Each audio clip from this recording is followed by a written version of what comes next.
महाराष्ट्र की राजनीति में कुछ लोग पद से पहचाने जाते हैं और कुछ ऐसे होते हैं जिनकी मौजूदगी ही पद को पहचान देती है। अजीत पवार उन्हीं में से एक थे। जिस दिन ऐसे व्यक्तित्व तो दुनिया से जाते हैं तो हंगामा नहीं, एक सन्नाटा छा जाता है।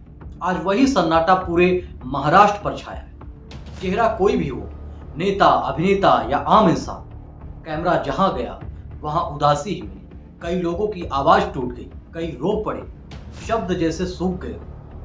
ये वही अजीत पवार हैं जिन्हें दोस्त और विरोधी दोनों दादा कहकर बुलाते थे। महाराष्ट्र का स्थायी डिप्टी सीएम। यह बात लोग मजाक में नहीं, भरोसे के साथ कहते थे। 60 के पार की उम्र में भी न थके न रुके।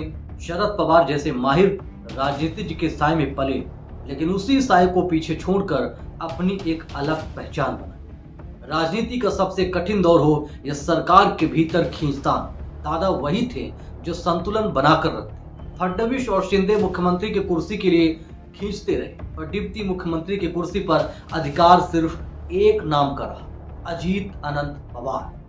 बीजेपी के साथ रहते हुए भी वैचारिक दूरी बनाए रखनी हो तो वह भी उन्होंने करके दिखाया। अपने सिद्धांतों से न टकराए न झुके। लेकिन कौन जानता था कि राजनीति की कुर्सी को कसकर पकड़े रखने वाला यह व्यक्ति अंत में अपने विमान की सीट बेल्ट की आखिरी पकड़ में बंधा रह जाएगा। मंत्रालय की कुर्सी आज भी वही है, पर वह शख्स जिसने उसे पहचान दी अब नहीं है। इसी वजह से आज महाराष्ट्र खाली खाली लगता है। दादा की पहचान उनके कपड़े, उनका स्टाइल, उनकी घड़ी। विडंबना यह है कि उसी घड़ी ने उनकी शरीर की पहचान करवाई। विमान हादसे में बचा सिर्फ वही समय मापने वाली घड़ी जिसने उनके जीवन का समय रोक दिया। यह कहानी अजीत पवार की है और आज हम बताएंगे कि आखिर उड़ान में क्या हुआ, कौन कौन से बड़े नाम इस देश ने ऐसे हादसे में खोए और महाराष्ट्र की राजनीति धुरी आगे कौन संभाली। 28 जनवरी 2026 वह सुबह जिसने इतिहास बदल दिया। सुबह सब कुछ सामान्य था। मुंबई से बारामती के लिए दादा का विमान समय पर उड़ान भर चुका था, क्योंकि वो वक्त के बेहद पाबंद थे। लगभग 8 बजे आसमान में थे। बारामती उनका घर, उनका किला, उनका परिवार। लोगों के लिए वह नेता नहीं, घर का बेटा थे। रनवे तैयार, मौसम साफ, कंट्रोल रूम में बातचीत सामान्य, लेकिन नियत ने शायद एक और कहानी लिख रखी थी। दूसरी बार लैंडिंग का प्रयास।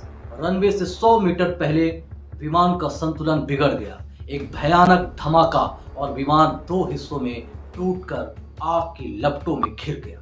समय 8:45 बजे। सबसे बड़ा सवाल, विमान कहां गिरा ये नहीं, दादा कहां है। कुछ देर में जवाब मलबे और धुएं से मिला। दादा, उनके सुरक्षाकर्मी विदित जाधव, अटेंडेंट पिंकी माली और दोनों पायलट सुमित कपूर और संभवी पाठक, किसी को भी मौका नहीं मिला। एयरक्राफ्ट एक्सीडेंट इन्वेस्टिगेशन ब्यूरो जांच में जुटा है, पर महाराष्ट्र के लिए यह किसी मजबूत रस्सी के टूट जाने जैसा है, जिसकी आदत अब सबको पड़ चुकी थी। अजीत पवार की लड़ाई विरोधी पार्टियों से नहीं थी। उनकी सबसे बड़ी लड़ाई थी उनका उपनाम, शरद पवार का भतीजा होना। ये वरदान भी था और बोझ भी। लोग उम्मीदों की पहाड़ लेकर उनके पास खड़े रहते थे। वह पहचान से आगे निकलना आसान नहीं था, लेकिन दादा ने कर दिखाया। 1991 में पहली बार सांसद बने, फिर राज्य की राजनीति में आए और 90 के दशक से 2024 तक लगातार जीत दर्ज करते रहे। जमीन से जुड़े शख्स भी थे, तेज भी थे। 6 बार डिप्टी सीएम बनना महज रिकॉर्ड नहीं, बल्कि इस बात का सबूत था कि वे किसी के सहारे नहीं, खुद एक ताकत थे। शरद पवार राजनीति के चाणक्य कहलाते थे, अजीत पवार उस शतरंज के मास्टर मैनेजर। वे सुबह याद होगी जब पूरा देश सो रहा था और राजभवन में फडणवीस और अजित पवार गुपचुप तरीके से शपथ ले रहे थे। राजनीति में इसे आज भी सबसे रहस्यमयी घटनाओं में से एक गिना जाता है। लेकिन जो सच है वह ये कि मुख्यमंत्री कोई भी बने, लेकिन डिप्टी सीएम की कुर्सी पर अक्सर सिर्फ एक नाम बैठा, अजीत पवार। विचारधारा की लकीरें उन्होंने हमेशा साफ रखी। सत्ता में रहते हुए भी आरएसएस से दूरी बनाए रखी। सरकार में होते हुए भी अपनी सोच से समझौता नहीं किया। फडणवीस की रणनीति और शिंदे की जनस्वीकृति के बीच दादा वह कोद थे जिसने सरकार को जोड़ रखा। उनके हल्के फुल्के पर धारदार बयान आज भी लोगों के बीच मशहूर है। सीएम कोई बने, डिप्टी सीएम मैं रहूंगा। हाल ठहाकों से भर गया और तनाव खत्म हो गया। उनका यही आत्मविश्वास उनकी पहचान था और फिर वही कसाव जिसने अंत लिख दिया। वह सीट बेल्ट जो सुरक्षा का प्रतीक होता है, दादा की आखिरी पहचान बन गई। किसने सोचा था कि उनकी अंतिम यात्रा इतनी दर्दनाक होगी। यह देश ऐसे कई बड़े नाम खो चुका है। भारत के कई महत्वपूर्ण लोग हवाई हादसों में मारे गए। होमी जहांगीर भाभा, संजय गांधी, माधवराव सिंधिया, वाईएस राजशेखर रेड्डी, जनरल बिपिन रावत और अब अजीत पवार। यह सूची जितनी लंबी है उतनी ही दुखद। जिस विमान में दादा थे वह 2023 में भी फिसला था। तब सब बच गए थे और 2026 में किसी को मौका नहीं मिला। अब सवाल विरासत का। आखिर महाराष्ट्र की राजनीति में क्या होगा। बारामती के लोग दादा के परिवार मानते थे।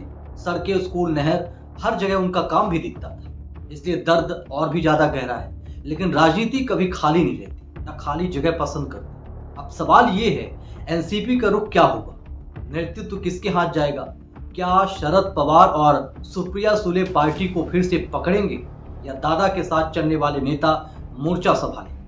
क्या जय पवार या पार्थ पवार दादा की छवि का जो भार है उसे उठा पाएंगे या फिर नहीं। ये कई सवाल आज महाराष्ट्र की राजनीति में खड़े हो रहे हैं। इस हादसे की आंच महाराष्ट्र सरकार पर भी असर इसका पड़ सकता है। फडणवीस शिंदे सरकार में दादा प्रशासनिक इंजन थे। उनका जाना सिस्टम की गति पर असर डालेगा, ये सबको महसूस होगा। और एक सच साफ है, अजीत पवार का जाना महाराष्ट्र की राजनीति का अंत नहीं है, लेकिन काम करने की उस तेज और कड़क शैली का अंत जरूर है जिसे दादा स्टाइल कहा जाता था। राजनीति आगे बढ़ेगी, बयान आएंगे, गठबंधन बनेंगे और टूटेंगे, पर दादा की कुर्सी अब खाली रहेगी। 66 साल की उम्र में अनुभव के शिखर पर खड़ा यह शख्स अचानक चला गया। कुर्सियां वही हैं, मंत्रालय वही है, पर यह व्यक्ति जो पहचान बन गया था अब नहीं है। महाराष्ट्र की ओर से एक विदाई। अलविदा दादा। आपकी कुर्सी खाली हो गई है, लेकिन आपका काम, आपकी रफ्तार, आपका सख्त प्रशासन महाराष्ट्र के दिल में हमेशा दर्ज रहेगा। ओम शांति। जय महाराष्ट्र।